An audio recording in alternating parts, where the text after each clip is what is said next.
Let's start.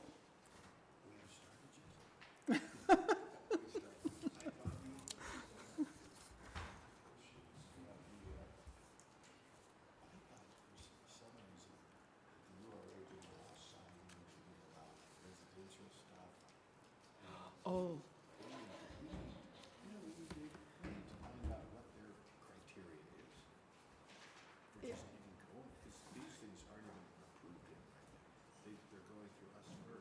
Right. They have been doing residential stuff for a while now.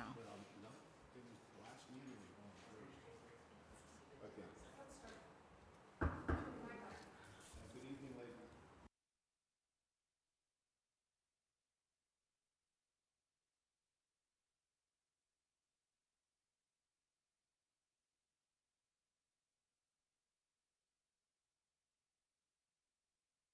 Speak. Got it. Good evening, ladies and gentlemen, and welcome to the Historic Preservation Commission's meeting of August 3rd. Mary, would you call us to the roll, please? Yeah, I'd just like to say first that Jennifer Peterson has an excused absence. All right. So we have Steve Hinnick. Here. Mitzi Rosilian. Here. John Weitzel. Bobby Stauffer. Here. And John Reardon.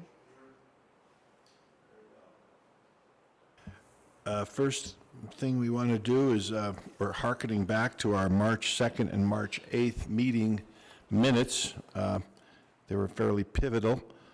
Do I hear any adjustments or reconciliations or amendments to those minutes? Hearing none, I would move that the March 2nd, 2021 and the March 8th, 2021 minutes be approved. Do I hear a second? It's been moved and seconded. Any comments on that? Hearing none, all those in favor say aye. Aye. Opposed? All right, they're approved. So, are there any public comments this evening on any items on the agenda prior to us getting into our full agenda? Hearing none, we'll move right into our new and old business. This evening we have a COA for 329 South Washington Street. First up, Mary, would you give us a brief introduction?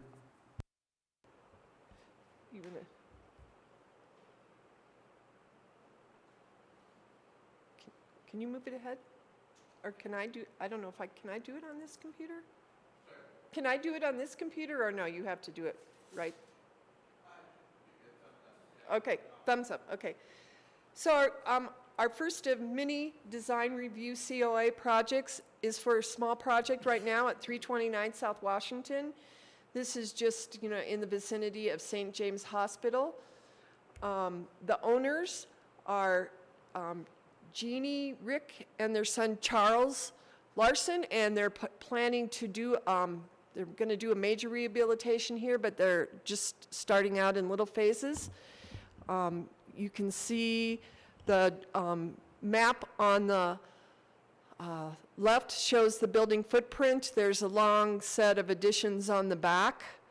But otherwise, if you look at this house on the front, it was built in the late 1890s. It is, or early 1890s, excuse me. It's quite similar in design to 319 North Montana, the house that the Wackerbauers rehabilitated. It's kind of a less ornately adorned Italianate.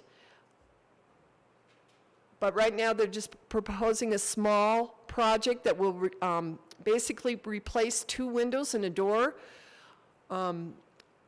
The windows proposed for replacement, I'm going to start at the left at the rear addition, that 1-story rear addition. You can see there's a window of just a small window of small glass blocks.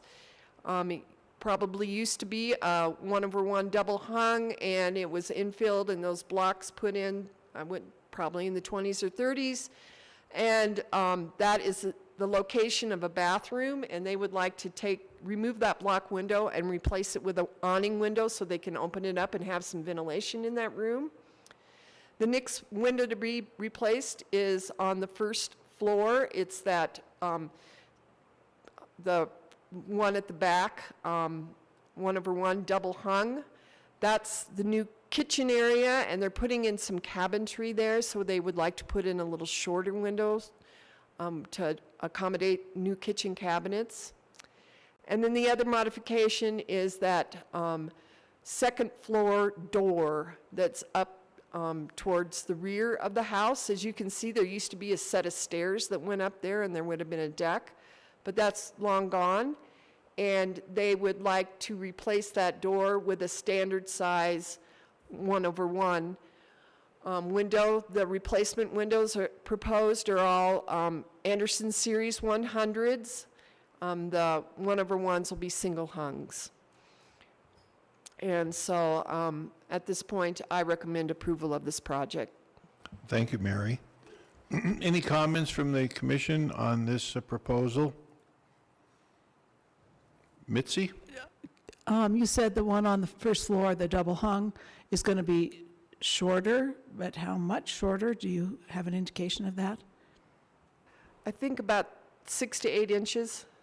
That sounds great. And what about, are they going to infill on the bottom of that opening where the door window is? Because that's are they going to have a custom to exactly that size? They're going to infill with brick, and it's going to be the same size as the existing 1/1s. The big Thank you. ones. Yeah. All right. I'm interested in this huge rock outcropping in front of the building. I don't know exactly where that is, or it, huh? That's the Green Mile, I think. Yeah. It's, oh, is that part of the remnants of the Green Mile that they put in? Okay. Well, I think this project has merit. I believe that, the bathroom they're going to put in, is it going to be clear glass? Correct. Okay. Sure to there in the morning. It's kind of brutal, I think, for a bathroom to have solid, but I think they can do some window coverings. The sill of that window looks lower than the rest. Is that true, Mary? The one on it's the bathroom one, right? Is that what we're looking at? Or is that little one? The one that's the bathroom window with the glass blocks at the far left, if you see that sill, I think it's on the same level as the 2 double hungs in the main part. It just looked like the sill was lower. Yeah. And that, that was infilled with brick Oh, some time ago. okay, all right. And they're going to repaint the brick, et cetera, to match? I assume so. All right. Any other commission comments? I would move that we approve the COA for 3329 South Washington as presented. Do I hear a second? John Reardon seconds it. Any other comments or do you have your light on? Oh, I was All right. All those in favor, light your lights. Aye. Aye. Opposed? Okay. Well, great. Good luck, and hope you get your grant. So next up, we have a COA for design review at 63 to 65 West Broadway Street. This is about our third project that's come forward for Fortin Home for the Kenwood building, and so I didn't go elaborate that much. This is on the north side of West Broadway Street, next to that parking garage.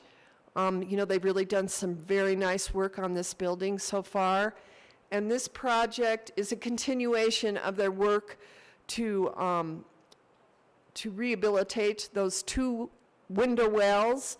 The photograph on the left is how those window wells used to be. They got a grant, a URA grant earlier to assist with re-stuccoing that parged walls in there. They've painted the windows, and now they're re-roofing the bottom. Well, they're re-roofing the window wells where they're at the roof level of the parking garage. So where they start going, they're no longer exposed. They're putting a roof on there on each of them. They'll have a membrane roof, but they would also like to add skylights to bring light down into the lower floors. The skylights will be square. and I think there's 2 proposed for each window, or each well. Greg Geho from Fortin Home was planning to be here tonight, but he isn't, so I think it's a pretty straightforward project, and I recommend project approval. Thank you, Mary. Any commission comments on this one? Mitzi has something. I don't have a comment. I can't even envision exactly what that would look like. I can't see how big, I mean, are they little tiny skylights? I mean, it looks like there's no room for a skylight there. I'm really having a hard time even conceiving of how this is going to look or how tall they're going to be. Are they going to be tall even with the bottom of the windows that are on that, which I guess is the second floor? Can you just, I don't get it. I wish he was here so we could elaborate more, because I asked him some of that, but it's kind of sunk down a little bit there. And so, no, they're not going to cover or come up to the windows. They'll be a little bit lower, but they just want something. They're going to be 2 low rectangular skylights. Well, I've worked on a project like this for the Leggett Hotel, and there is obviously some drains there. So really, I don't even know how this historically fits into our bailiwick. It's a hidden situation. But I would move that we approve this COA for 6365 West Broadway as presented. Do I hear a second? John Weitzel seconds it. Any other comments on this? Hearing none, all those in favor say aye. Aye. Opposed? Are you opposed, Mitzi? Okay, all right. You just don't get it, I know. Mitzi, I'll provide more clarification for you. I apologize. We got kind of our wires crossed, and he was going to have a drawing, and I just really wanted to make sure it moved forward tonight. I don't think it will necessarily impact the historic fabric of our building there, but, flashing is always a problem in these wet areas where it builds up, and 1 would be probably enough, 2 is maybe too big. It's not our call on that, so thank you. Okay, let's go down to our COA design review for 533 West Park, 533 West Park. Mary.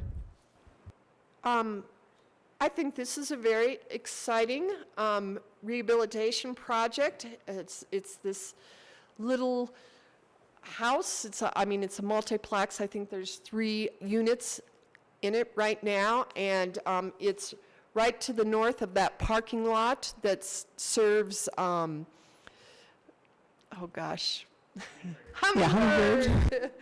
And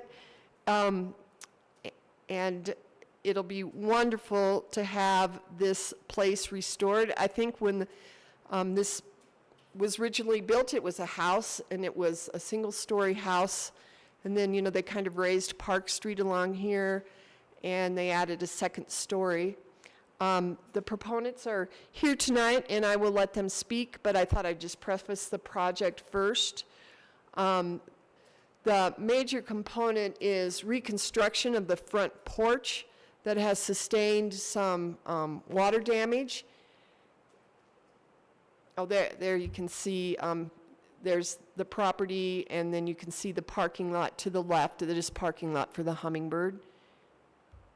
And here's the front porch. The roof is in bad condition from water damage, and then there's other damage, as you can see. So they're proposing to reconstruct the roof. It'll be a hip roof, like the existing roof, with the same pitch, same eave. It'll have a fascia board and treatment. And it'll be resurfaced with architectural shingles.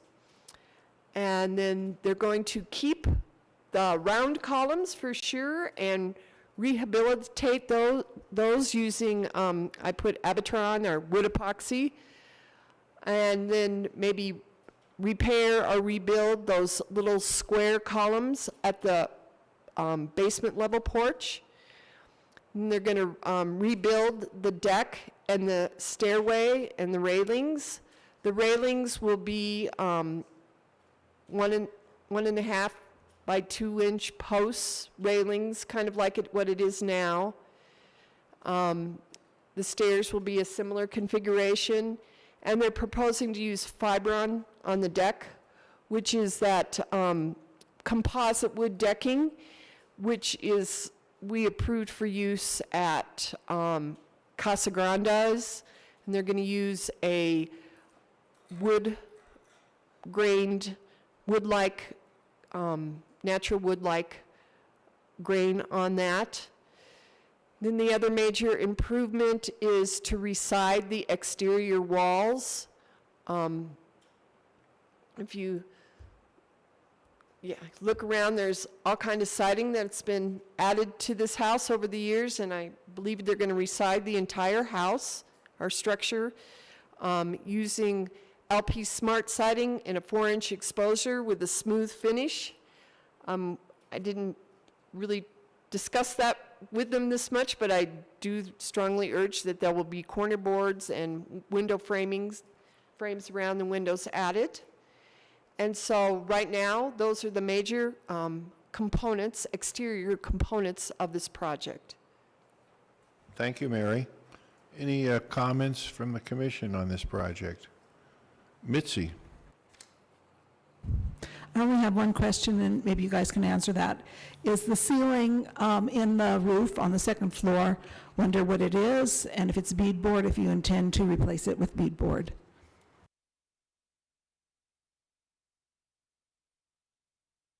Yes. So Speak into the microphone, sir. Sure can.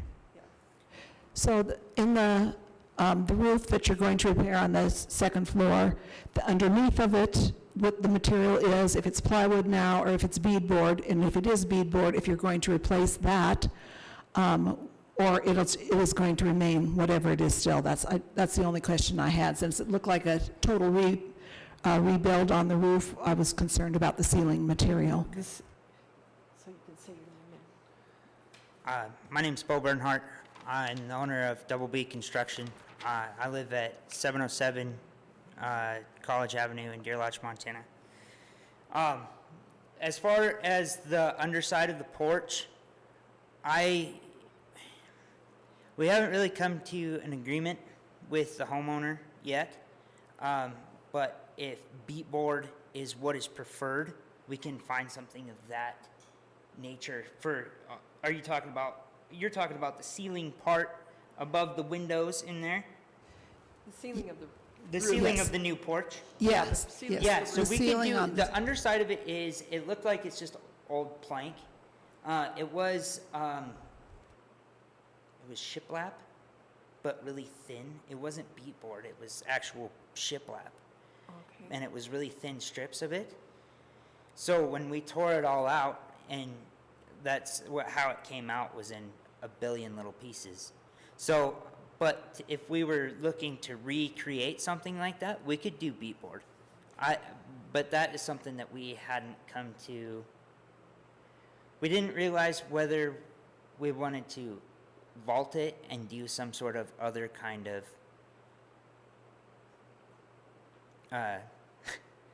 some other kind of finish underneath it, but yeah, I mean. So I would just respond to the, his comment to the commission that beadboard would be appropriate, and I'll be requesting that be added to the COA as one of the conditions. Yes, a beadboard is, it can come in individual boards, or it can be a plywood that's like that too, I believe. Now that would be, there, you've got two things, you've got two soffits to deal with, the one that comes off under the roof, and then if you're replacing your deck, are you gonna leave those, I assume that you're gonna be at least 12 inches to 16 inches on center for any supports for that decking, because it's synthetic, is that correct? Yes, absolutely. We will stay with, for the roof, we'll go 2 foot on centers, and then for the deck itself, we'll stick with the original, there's 16 inch on center. Yeah, that's about the maximum for that kind of decking. What color was the owner, or, now you represents the owner, is that correct, or do you own this building? No, I'm representing for the Okay. owner tonight. Have they selected a color scheme for this? I believe we're gonna stick with the blue and white. Okay. And the siding that will go on the side would be the same color all the way across to kind of unify it? Yes. Your west elevation? Yep. Okay. Okay, obviously, we don't have any kind of representation of what it may or may not look like coming up. And I assume that, at one time, the URA was not allowing siding as part of their facade improvement project, but they do now, is that correct, Mary? They have for quite some time. Okay. All right, so any other questions? John Reardon? I was wondering if you could get back to that west side exposure that we had up there, if possible.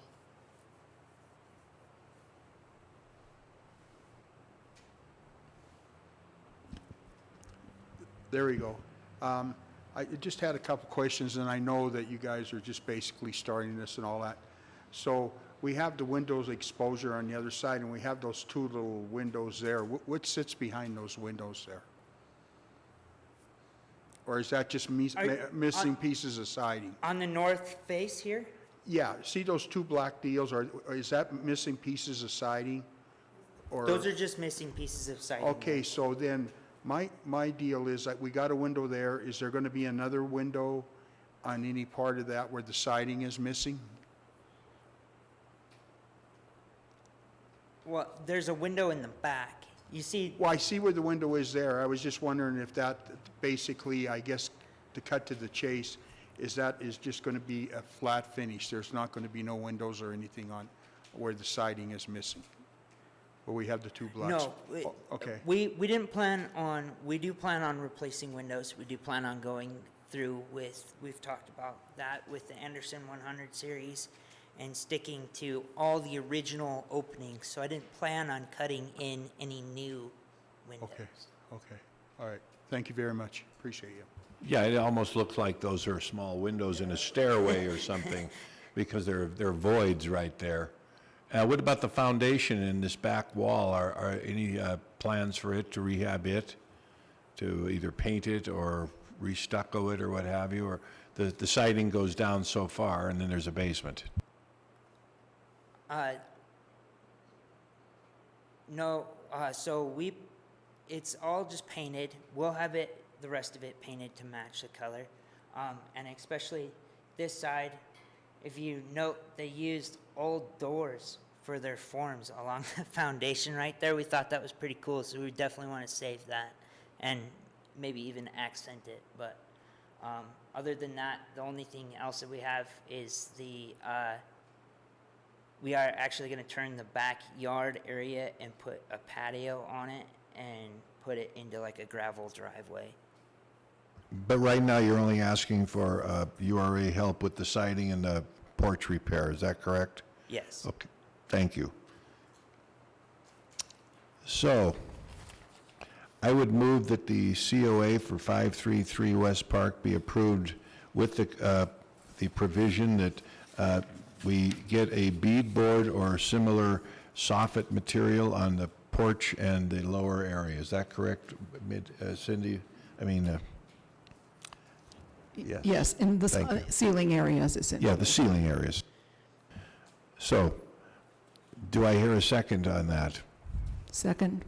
It's been moved and seconded to approve the COA for 533 West Park Street with the proviso that the beadboard be used in the soffit areas of the porch. All those in favor say aye. Aye. Opposed?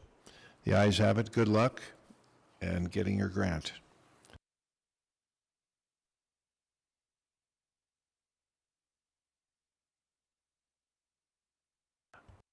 Okay, so moving right along with design review COA for 701 South Dakota Street.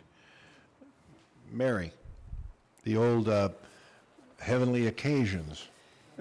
Yeah. Yeah, new owners have purchased this church. It's down on South Dakota Street in, South Butte, or what we call South Butte, which, South Butte Hill. It was built as a Seventh-day Advent church, and I can't remember if it was before 1900. They're going to convert it. It was last used as a commercial enterprise, as you know, the Heavenly Occasions. And they're going to convert it into use as their residence. And I think it's kind of a fun project.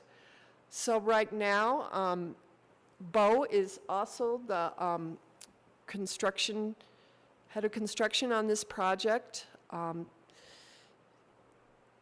The main things that they're asking for in their URA grant is to do some work on the foundation wall along the north side of the window. As you can see, they've kind of built up this retaining wall along that's infilled with dirt along that foundation.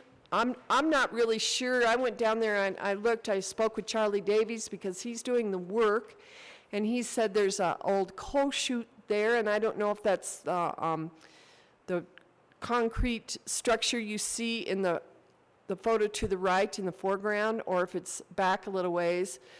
But water has drained along that coal chute and is infiltrated down and has deteriorated, I think, the original stone masonry foundation that's under there. So Charlie's proposing to dig out about 20 feet of the old stone foundation and replace it with a concrete foundation and concrete footers, and then that well will be refilled with dirt. Is that correct? And then a major component of this project right now is they're proposing to replace all the windows. I don't believe that these are the original windows. I think it might have had stained glass originally. I don't know that for sure. Right now, they're kind of a textured glass window with some colored glass. But the main window is on the South Dakota Street facade. And so you can see that window, and you can see what they're proposing to replace it with. So they're kind of a Queen Anne style 1/1 double hung. And they're replacing it with more of like it's a Craftsman style 1/1 double hung. They are proposing to use Marvin Ultimate windows. They're wood with a metal cladding on the exterior. I do not believe that the wood frame, the sort of column detail between the lower windows will be retained. But all in all, I think it's a fairly good replacement if they have to be replaced. Then there's these windows that are on either side of the steeple. They're a 1/1, and they'll be replaced with another 1/1 with a new Gothic arched header. There'll be a new little round window above it, and all the new windows will be clear, energy efficient glass. Then at the main entry, they'll have this new transom window. That's where you see the sign right now, and a larger window on top. And then they're proposing to replace the windows on both the north and south sides. Those are all 1/1s with that kind of Queen Anne configuration, and those will be replaced with this type of window. And then can you go back a couple shots? Oh no, that one right there. And then they're proposing to re-roof the building. As you can see, that south slope's in pretty dire condition, and they're going to re-roof it using architectural shingles. Thank you, Mary. My comment is I'm glad they're using Marvin. That's a very nice window. I've happened to tour the factory out in Warrod, Minnesota, and I'm glad we're getting some high-end windows for a change instead of the Series 100s. Other than that, I think it's a pretty good representation of scale and massing to replace these windows. Anyone else on the commission have John, you'd like to make a comment? Weitzel. There it is. Yeah, I went by there the other day and talking to the gentlemen that were repointing the bricks. And this was last Saturday and Sunday, and they were doing a real good job in that. And they were talking about having to remove from that center window back, because I think they said the brick was coming off the wall. That's where they're going to tear out the foundation under there and replace that before they go and put in that wall back up. Yes, sir. So what's had to happen now is, because you can see the meters right there, we've had to get in contact with Northwestern Energy to get them to get the pipe out of the way. So Charlie's going to come in, and then he will once they have that cap, that's going to be within the next couple weeks, and then they'll dig the foundation. Granted, we're approved. There is a section between if we look on the left picture, the window on the middle and the right, there is a big section of that is separated away from the wall. Yes, they showed that to me, yes. Yes, and that's exactly what he plans to do. He's cleaning up the rest of the brick, and he's going to take that apart, brick by brick, clean them up, and after Charlie's done, he'll come in and he will refinish them to the wall and make sure that they stay and rehold their original look. Yeah, they're doing a real good job on it. He is. He's fantastic. He's very good, yes. Thank you. Can That stairway, I see a stairway off to the left there on what should be your east elevation. Is that on your property? Is that on the property as well? No, sir, I believe that is on the south side of the property there. And I think the property line is, they showed us the zone right there, but I don't believe that's part of their property. Or it is, but it's very highly used by the neighbors. Mary, you had a comment. Yeah, the brickwork was originally part of the URA grant. I talked with the mason that was proposing to do the work, and he assured me that they were going to use appropriate mortar and appropriate brick. But it got pulled from the URA grant because work started before the grant went to the URA, work on the masonry. So that got pulled from it. But I'm very confident that the mason was going to use appropriate mortar mix and appropriate brick, so. Yes, and that the assignment to replace a foundation wall of stone with concrete is kind of a dicey one in a way, because now there's other options I suppose you could look at, is digging down, and then there are coatings that you can put on it, but if it's that far gone. Okay, any other comments? John Reardon? Thanks, Steve. This is part of my district as a commissioner, and this is the kind of projects that we like to see developing in these neighborhoods again. As when this come up, Steve and I both noted that years back and all that, we used to go through the neighborhoods and all that. And the redevelopment of these great old neighborhoods basically starts with a project like this. I mean, there's a few homes around and all that. So I'm really excited about this. I think it'll bring a lot of good changes down in that part, because it's kind of rough down there right now, but I think that this will be a good place to get started, and I want to thank you guys for the project. Thank you. Thank you. Yeah. All right. Bobby, would you like to make a motion on this? Sure. I will move that we approve the COA for 701 South Dakota. I don't believe we had any suggested changes. I'll second that. Any other comments on the question? Hearing none, all those in favor say aye. Aye. Aye. Opposed? None. So good luck, and we think it's an exciting project, and we'll be looking forward to see those changes. Thank you.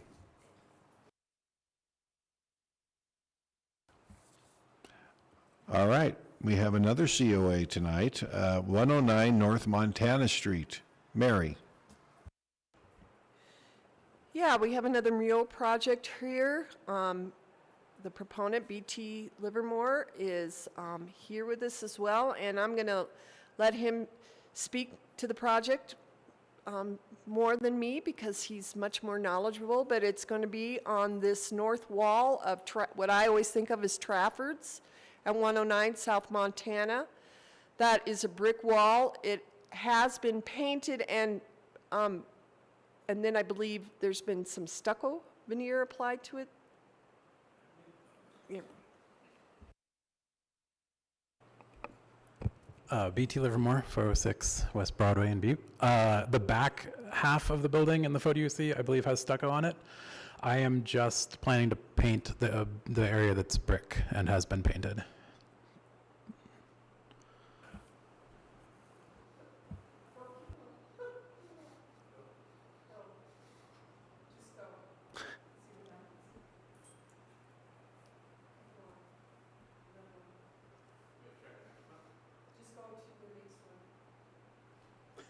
Oh, there it is.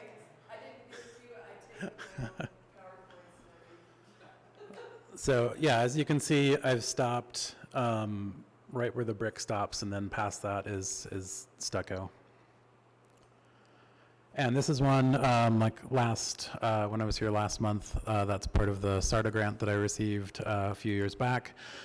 This is actually one that I have designed and will be painting myself, hopefully, if approved, before mid-September at the latest, so. Any comments from the commission? I know Mary has gone through and explained that it meets the massing, et cetera. It is a different color scheme than the rest of the building. John Weitzel, did you have a comment? Yeah, I do. I've been in the sign business for pretty much my whole life. It's a nice looking design. There's a few little things there I see that catches my eye that 99% of the other people wouldn't catch, but the U on the Butte, if you look at that, the thick and the thin on that, let's go back to it. Yeah, if you look at on the U there, the thick and the thin, that should be just reversed. The thin stroke should be on the left, and the thick stroke should be on the right. An easy way to do that when you're designing your letters is if you look at the letter N, and you got the thick stroke that goes at a diagonal down. So the letter A would have the thick stroke, and even like on the V, the thick stroke would go in that same direction. And the same with the M. And so when you get to the U, the thick part of the U would be on the right side, and the thin part would be on the left side. I have to say I've not seen that in any lettering book I have going back 100 years. Is that right? It's always on the left. Okay. Or the Well, the guy must not have went to calligraphy school then. And the other little thing too is what I do is on your drop shade.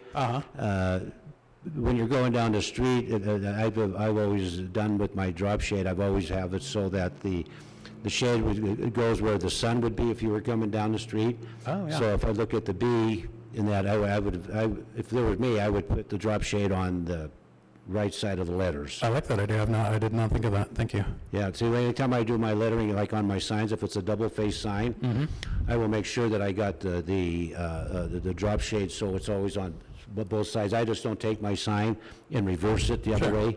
I go through the whole deal where I've changed the drop shade so on both sides, so when you're walking down the street, the drop shade is going toward the building. Yeah, I like that. And so that's what I would recommend, is putting the drop shade to that, so it goes toward the inside of the alley there. No, absolutely. I like that. Thank you. You bet. Other than that, I think it's real good colors, it's good, and it's very readable. That's the best part. Thank you. Right, thank you, John. Anyone else comment? Hearing no other comments, I would move that we approve the COA for 109 North Montana as presented with the suggestions from our resident sign painter. And do I hear a second for that? Jordan has seconded it. Any other comments or suggestions? All those in favor say aye. Just one Yes, John. Just one quick question. What kind of paints were you going to be using on this This is project? the Sherwin-Williams Resilience. Oh, okay. Yeah. That's good paint. Thank you. All right, the question is, all those in favor say aye. Aye. Opposed? Well, good luck, and we look forward to seeing it. Thank you. Thank you so much. Okay.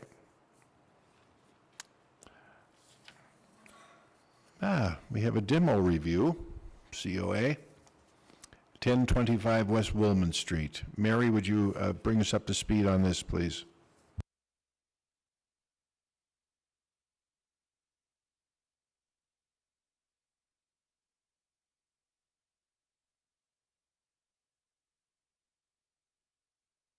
Oops. We have a demolition COA for a house that caught fire on West Willman Street in my neighborhood. I assume it was the 3rd or the 4th of July. You can see the site map. There was a house and a garage on this property. You look from the front, you can see the windows are out, but you don't really see much damage. But then you go around to the back, and that's what happened. The back house for the house is just completely burned out. It's really in dire condition. There's kind of a close-up. You can see through the burned out, and then the garage was extremely charred on the front, or its south-facing wall. And actually, the house to the east is charred as well. So, as the fire marshal did not evoke our safety exclusion to the historic preservation ordinance, it's necessary for me to bring this to you. I think we can all agree that this house is probably beyond salvage, and I recommend approval of the demolition permit. Thank you, Mary. The windows being out in the front, was that the case prior to the fire, or was that done after the fire? That was after the fire. A young woman lived in this house. It was her father's. Her father died, and she still lived there. She's probably, I think Lisa, I'd say she's in her early to mid-20s, and so this has been a devastating loss for her to lose her home and all her belongings. All right. Anybody else have any comments on this project? I would move that we approve the demolition review COA for 1025 West Willman as presented. Do I hear a second? John Weitzel is seconded. Any other comments on this? It's too bad. It's a shame to see a project like this. It looks like they wiped out the tree too quite a bit. It looks it burned. So all those in favor say aye. Aye. Opposed? The ayes have it. We'll lose another one, but hopefully it'll keep the neighborhood safe. All right, we have a determination of eligibility at 2721 Goodwin. Mary, would you explain this for us? Thank you. The property owners have come in for demolition permit application for this little house at 2721 Goodwin. I believe it was built about 1917. So we need to consider whether it's a National Register eligible property or not. Goodwin is in the home addition, which is nestled between the Floral Park addition to the north and Silverboro Creek to the south. I drove around this little neighborhood quite a bit. In my estimation, it certainly does not have the integrity that we saw in the Floral Park neighborhood. On your left, you see the 1959 photograph of the house and the house as it looks today. In 1959, I think it was still pretty original. It had wood shingles siding on the walls, those wood shingle columns and piers at the front porch, wood post balustrade, exposed rafter tips under the eaves, which really gave it kind of a craftsman feel. There's a central entry with cottage windows, one cottage window each flanking it on the north and the south. And those cottage windows are still there. But otherwise, since 1959, the house has been extensively remodeled. The siding is like, I can't remember if it was vinyl or steel siding. I did go up and touch it. The porch, the historic porch is gone with the posts replaced by wrought iron. The door is not a historic door. It's like a solid core door. You can see on the side elevation, there's another little side entry porch that has also been altered. It has the wrought iron as well. There's a little garage out back. The tax assessment card list, it was built in 1930. There's absolutely no sandboard coverage down here, so I couldn't really date anything by the sandboards. I wouldn't be surprised if the house is more, from the late teens or 20s.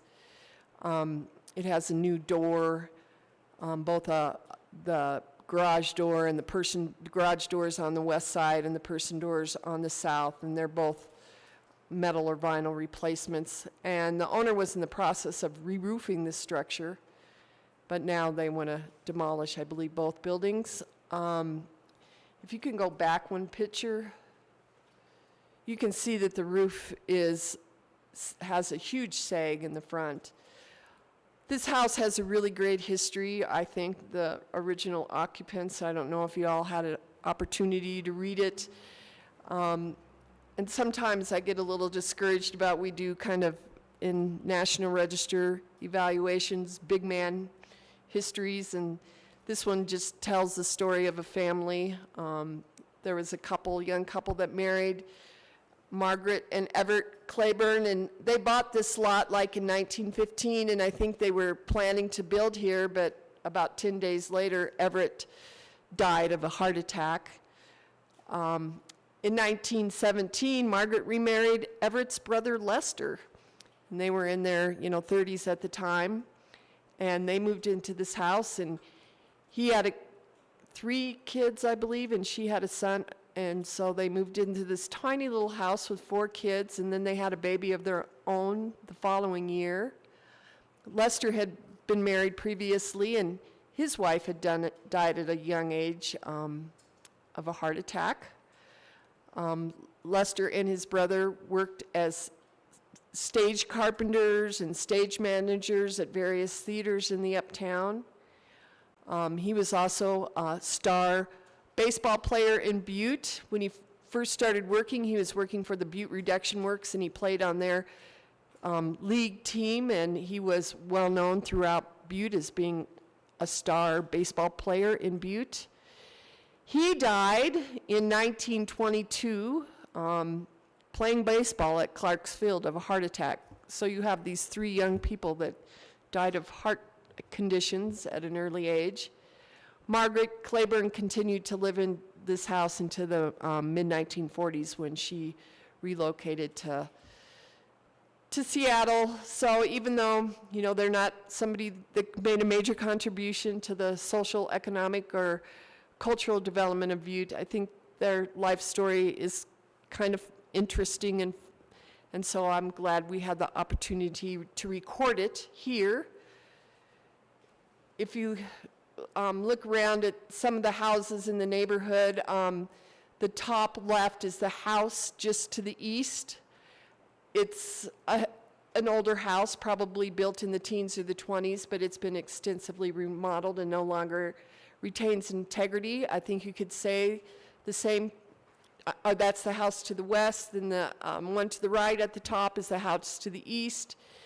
It's also been remodeled. Across the street, the house, the bottom to the left, there's an intact little craftsman house, but next door to that is a house that's been extensively remodeled. And then further to the east is kind of a 1950s, maybe mid-20th century house, and I believe it's even been remodeled. So this is just a sampling of some of the houses in this area. The home addition did not fill up like the Floral Park addition did. As you remember, Floral Park pretty much filled up by the 1960s. This neighborhood still had a lot of vacant lots, so you see some modern houses in here as well. So I certainly didn't believe that this neighborhood represented a potential historic district or an extension of what we have defined as a potential historic district at Floral Park. And it certainly lacks both the integrity and the significance to be individually eligible for listing on the National Register of Historic Places. So that's my determination, that this is not a historic property, and if you concur with this finding, that will end the preservation review process. Thank you very much, Mary. Anyone have any comments on this? I know the Tommy Knockers could use his pitching, I'm sure now, if he could throw a ball. Unfortunately, he's he has a house anyway. He was billeted there. Anybody else? Mitzi, do you have a comment? My only comment is I move that we concur with the eligibility determination of the HPO. Thank you. And do I hear a second? I'll second. We've been moved and seconded. Any other comments? All those in favor of the motion, say aye. Aye. Opposed? Well, it's not eligible. Okay, any staff or member reports do we have tonight, Mary? Since you're the staff. I have nothing to report. What about that history conference? That's coming up, isn't it? Yeah, I could talk about that now or make it that more in an announcement, but it doesn't matter one way or the Let's other. go to announcements. Okay, Okay. announcements. Yeah, I sent you all the brochure. The Montana Historical Society is having the Montana History Conference in Butte this September 23rd, which is a Thursday, through Saturday. I think there's a great lineup of events. It's really exciting to have the History Conference in Butte again. It hasn't been here, I don't believe, for 20 years or more.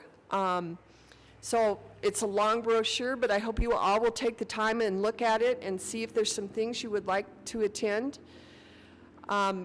Usually during the History Conference, the State Historic Preservation Office has their CLG workshop, and I go to that as, it's for the historic preservation officers and the Historic Preservation Commission members if they'd like to attend from the various CLG programs across Montana. It's not listed in the brochure, and I was meant to ask Kate Hampton before this meeting, but I'll certainly let you guys know before the September meeting, and if any Historic Preservation Commission members could attend that, it would be wonderful. That's where the historic preservation officers usually give a PowerPoint presentation on historic preservation progress in their communities. And it's really, really fun to see what's going on in other places like Missoula, Billing, Bozeman, Red Lodge, up on the High Line, Hardin, to see what other people are doing.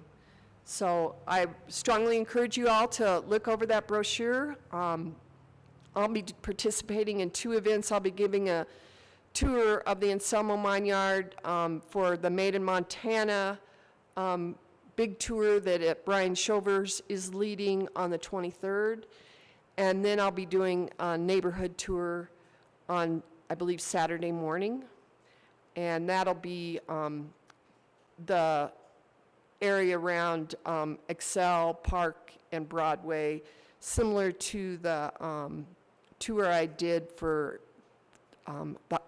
BSB's Hike Through History 2 summers ago. So I'm looking forward to that. Another announcement I would like to make is that I'll be doing a tour tomorrow night, starting at 5:15, and it's part of the Archives series of events on William Clark and the Gilded Age. This tour will be over in the Galena Excelsior Street neighborhood where we have William Clark Jr.'s stable and carriage house. There's the Paul Clark home, and then there's a series of 3 duplexes across the street from the Paul Clark home on Excel that I still have to find some further information about because they were purportedly built by William Clark Sr. But I'll be also be talking about other interesting houses and not so interesting historic houses in this neighborhood. There's some really great craftsman style homes very early in this area. The tour will end at the Kelly Mansion up on Park Street. The owners there have graciously offered to allow goers to go back into the Kelly Mansion again, and the archives will be having their signature refreshments for their Clark Tour or Gilded Age event, which is red wine, dark chocolate, and water. So again, we'll be meeting at 5:15 by where the Clark stables and carriage house, which is like 825 West Galena. It's on the south side of West Galena, just as you turn east off of Excelsior. It's on the south side of Galena, excuse me, just as you turn east off of Excelsior. So it's free to the public, so you all could attend if you want to or not. So that's the only announcement I have right now. Well, thank you very much, Mary. The CLG, the Certified Local Government, we already did our plan for that. We've submitted our plan that we have a historic plan. And Kate Hampton, is she still involved with that up there? Yes, Kate Hampton is the coordinator for SHPO's CLG program. So she's who I report to. I do semi-annual reports on progress and activities in Butte-Silver Historic Preservation Program. And then I do an annual grant application for the money that they contribute to my salary. And I confer with Kate and the historic architect, Eric Newcomb, now when I have questions on doing design review or determinations of eligibility. The determination of eligibilities that I prepare get submitted to the State Historic Preservation Office. That's why I put them on those forms. And then Montana gets credit for all of those. From the National Park Service, they get credit for all of that work that I do. As you know, we're kind of the poster child for CLG governments. We are. That's what they say, good or bad. Any other questions for Mary in the announcement phase? John? Thanks, Steve. I guess I'll just start this way. I believe everybody on the commission knows that Mr. O'Leary, Russ, isn't with us anymore and all that. And I was new the first part of the year, but I know you people had a great opportunity to work with a very professional and knowledgeable man. And I just want to, the short time I'm here, or still here, is the fact that I just wanted to thank him, and I'm sure all these people on this committee want to thank him and appreciate what he done for this organization. Thank you. Thank you, John. I echo your remarks. Russell was a very knowledgeable and a very concerned citizen with the preservation movement and the I understand that we're going to get a replacement, another a realtor, and that will be forthcoming from the chief executive. But I would echo John's remarks that Russell O'Leary was a very good member, and we appreciate all the time he's put in and the input that he gave us, and he will be missed. Mitzi, did you want to say anything about John? No. Okay. I Thank would you. second that. Thank you. Yes. So yes. I appreciate the comments, John. I really do. Any other public comments on anything not on the agenda this evening? Yes, Mary, you're not quite public, but you can make a comment. Not quite public. I did want to say that our new appointment to the Historic Preservation Commission is here tonight, Realtor Tracy Miller. I've worked with Tracy a little bit in the past. She came in and did interviews with me on the Historic Preservation program that she taped on her phone, and then she posted on Facebook, and she did the same with Karen Burns in the URA program, which I thought was really great and really beneficial to kind of getting the word out there as to what our program is about. Tracy's, I believe her appointment still needs to go to the Council of Commissioners for approval, but otherwise she will be joining us at our September meeting. Well, thank you.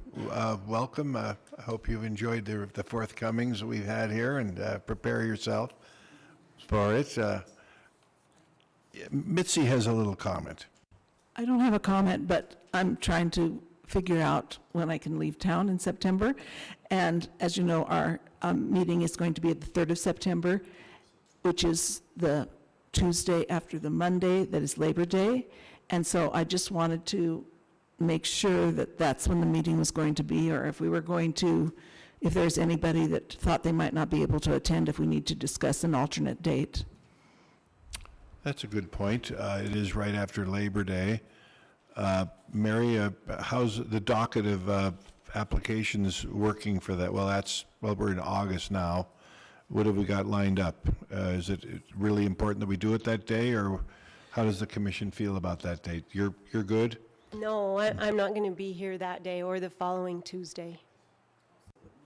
Yeah. Okay, I think we have some people that are going to be gone. Why don't we try to reschedule that for either the 2nd or 3rd week of September? How's that sound? I mean, Mitzi's going to be gone, Bobby's going to be gone, John's going to be gone. Just to be clear, I'm going to schedule it around whenever the meeting is, but I wanted to make my plans a few weeks in advance as opposed to a day in advance. That was my only concern. Our regularly scheduled meeting is for the Tuesday after Labor Day, is that correct? It would be the first Tuesday of the month, and I apologize, I don't know what the date is, but I will try to reschedule it to the 2nd Tuesday. Would that work for you? And Bobby's having... Bobby will be gone, but we'll Okay. have 1, 2, 3, Yeah. 4, All right, and sure. Tracy. Tracy will be, Tracy Tracy's could be good, here, so- that's correct. All right. So noted, and please send that announcement out with those considerations. Anything else? Any other announcements or anything from the commission? Well, we're adjourned. This meeting's adjourned.